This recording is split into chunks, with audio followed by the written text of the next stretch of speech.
Oh, go figure. Look at this. Oh, look at this. First thing I do is I say, would you look at this? You know what I mean? Yeah. Just look at it. Just look at it. Yeah, well. What the heck is that? Remember the woke Little Mermaid remake where they took a classically ginger character, a classically known mermaid, and thought, hey, this movie would definitely be better if we just race swapped it and regurgitated it out onto the masses. Of course, people didn't like it. The movie was met with widespread backlash. And now, nothing in particular against Halle Bailey. Unlike, for example, Rachel Zegler, right? Unlike Rachel Zegler, I don't think Halle Bailey really said anything offensive or really went after the fandom or had any men bad tweets. So this movie was kind of rejected for a totally different reason. And that was essentially that it was so on the nose about being woke and being a race swap and things of that nature that people had just had enough. And, well, it completely tanked. It tanked so poorly that Disney's been desperately trying to hide the real numbers that they did at the box office because they know this is a precursor for just how bad Snow White's going to do. And, well, now the real numbers have leaked out there, and we're going to get into that after a super quick word from this video sponsor. Huge shout out to this video sponsor, Private Internet Access. Look, in current year, everyone basically has to have a VPN. It's a extremely versatile and now basically required tool of browsing the modern internet. And that's why I'm happy to be partnered with Private Internet Access and have been for over a year now. It's a VPN I use, it's a VPN I recommend to my friends and family, and I have a massive discount for my viewers. In short, a VPN allows you to change the location that you may be seen as browsing the internet from. This helps you unlock television shows and movies that might not be available in your area. It allows you to browse the internet anonymously. Heck, even right now, we just saw several countries, for example, Google and Meta are now blocking news in Canada. And, well, how are you going to get your news? Well, you could change your location. VPN helps protect your privacy, secure your data, and bypass network blocks. It comes in extremely important all the time. That's why I have it on my computers, laptops, and mobile phones. Private Internet Access is an open source app with no usage logs, unlimited bandwidth, high-speed global server network, dedicated apps, powerful encryption, and 24/7 live support. Unlock the power of the internet and stay censorship-free by using my link in the description below and get yourself Private Internet Access today at a massive discount. Report: The Little Mermaid production budget soared to nearly $300 million, more than doubling its losses at the box office. This via boundingintocomics.com. A new report details that recently released Little Mermaid production budget soared to over $300 million instead of the previous $250 million estimate. Variety initially reported the film cost $250 million to produce in their coverage of the film's opening weekend box office woes. Elise Schaefer and Pat Saperstein wrote, with a $250 million budget, The Little Mermaid must bait box office success in order to make a reasonable return. However, a new report from Carolyn Reed at Forbes reveals the film's budget swelled to nearly $300 million by the end of August last year, 8 months before the movie ever even opened.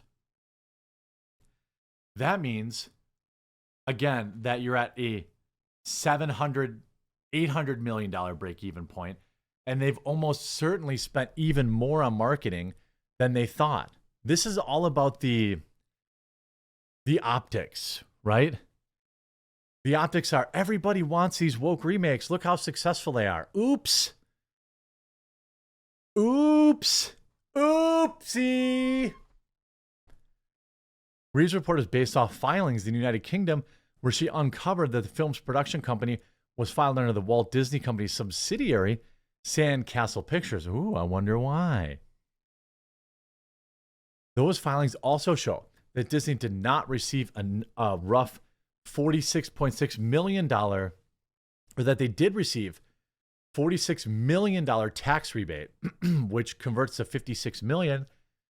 That means the net budget would decline to $240.2 million. However, that net estimate might actually be low, given their calculations appear not to factor in any kind of currency exchange or inflation, given the cost of Little Mermaid's production go back to 2019. On top of that, it's possible another report is also coming along, adding additional costs given the last report from August was from August 2022, and the film didn't even arrive in theaters till May 2023. Reed does note that the filing does not include other post-production costs, which can range in the additional tens of millions of dollars. Tens of millions more on top of that, on top of yet costs that are not yet reported. I wonder why they tried to hide it under like a shell company. Nevertheless, if you use Reed's rough estimate of the production budget, clocking in at $297 million after converting from 243 million pounds, the film's losses more than double what many estimates had for the film using the $250 million estimate.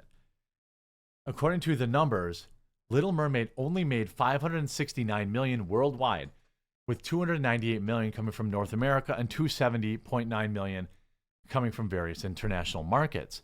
Using the $250 million production budget, the film needs to gross at least $625 million just to break even. Obviously, the film did not do that, and thus the estimates of its losses came in just shy of $60 million. However, if you adjust the production budget to the new $297 million, the number provided by the UK government, the break-even point moves to $742 million. Thus, the losses have also increased to $127 million they lost. That's using a conservative factor of 2.5x the film's production budget. Star Trek actor and film producer Simon Pegg previously indicated that Star Trek's film needs to make 3 times their budget in order to break even. He said, quote, "The fact is, Star Wars movies don't make Marvel money. They make maybe $500 million at most, and to make one now on the scale they've set themselves is $200 million. You have to make 3 times that just to make a profit. If one agrees that it needs to be 3 times the production budget, The Little Mermaid needed to gross at least $891 million. Its losses would come in at $180 million. Now that's without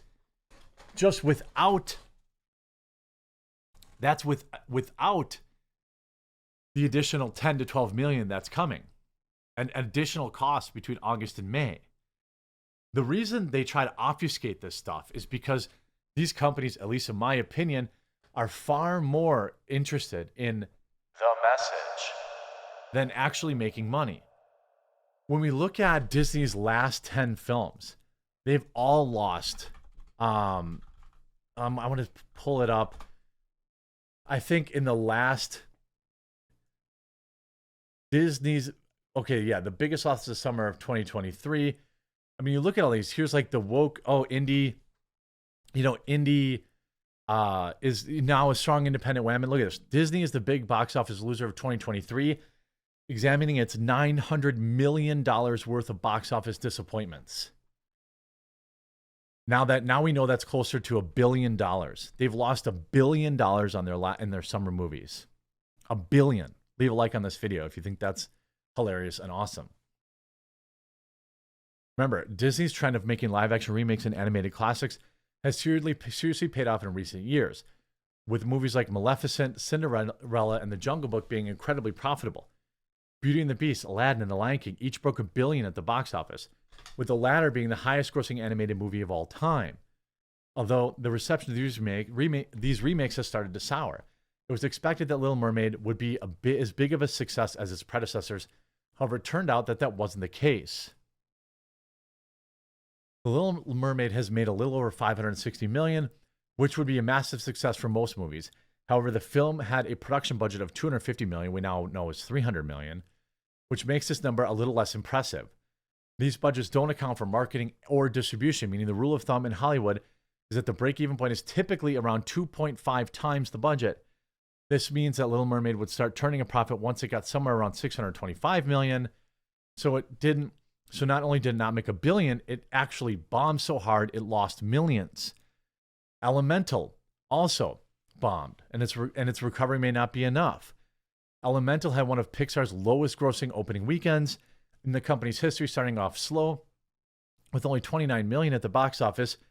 Although the movie went on to make more than $395 million, the film's $200 million budget means that Elemental still wasn't profitable. Although Elemental may get a second wind when it hits Disney Plus, its theatrical run didn't pay off. Woke Indiana Jones.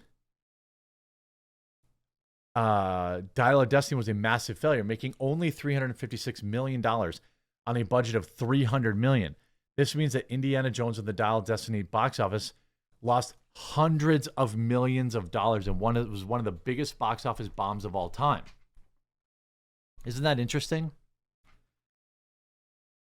All these woke remakes, all these like you've got to, you know, but Dial of Destiny had the chick from that thing, and she's moderately unattractive, and she happens to look like the president of Lucasfilm. Phoebe Waller-Bridge, she's the next It Girl. Lost $300 million. Elemental had its first non-binary character. Lost $200 million. Little Mermaid, she's black now. Give us money. Lost $200 million. Haunted Mansion. Now, I don't know if that was woke or not, but that lost $100 million. Guardians of the Galaxy 3 was the only real success of the summer of 2023, and it barely was. It had a $250 million budget. It made $844 million. I guess they made $100 million. I guess that's nothing. I mean, it's not nothing, but when you spend $800 million, I don't think you're excited about only making $100 million back. I mean, Disney sinks $300 million into over-budget Little Mermaid movie. It was a disaster. Hundreds of millions of dollars lost.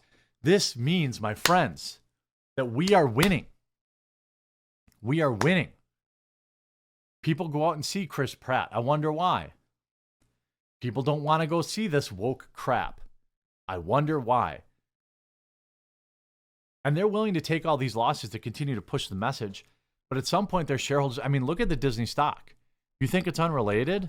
Like, the Disney stock over the last 6 months is down 21%. I mean, like, it's down 23% in the last year and 35% over the last 5 years. I wonder why. We're winning. I'm sure of it.